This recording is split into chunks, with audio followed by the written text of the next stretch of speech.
प्रदूषण नियंत्रण नियम 2000 आणि सर्वोच्च न्यायालयाच्या मार्गदर्शक तत्वांच्या अनुषंगाने पोलीस स्टेशन आमगाव हद्दीतील मंदिर, मस्जिद, बौद्ध विहार, दरगाह आदी परिसरातील एकूण 65 धार्मिक स्थळांवरील भोंगे स्थानिक पदाधिकाऱ्यांच्या सहकार्याने हटविण्यात आले। ही मोहीम आमगाव पोलिसांनी राबविली। ध्वनी प्रदूषणाच्या वाढत्या समस्येच्या पार्श्वभूमीवर प्रशासनाने सार्वजनिक व धार्मिक स्थळावरील भोंगे पदाधिकाऱ्यांशी चर्चा करून परस्पर सहमतीने हा उपक्रम राबविला आणि याला सहकार्य सुद्धा पदाधिकाऱ्यांनी केले आणि 65 जागांवरचे भोंगे हे उतरवण्यात पोलीस विभागाला यश आले। सामंजस्याने पोलीस विभागाने हे कार्य केल्यामुळे त्यांचे सर्वत्र कौतुक होत आहे।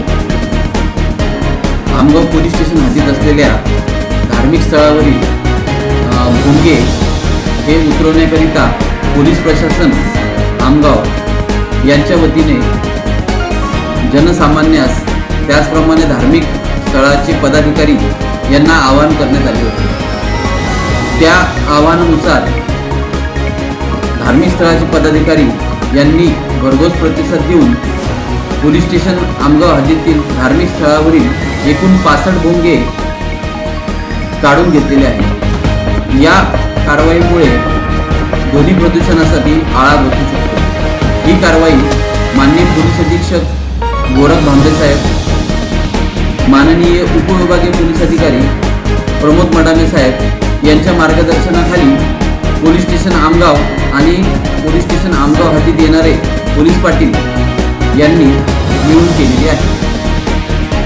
Sunil Kawade, the sting operation news, Gondia. The sting operation news, सत्याचे दुसरे नाव, अन्यायावर लेखणीचा घाव।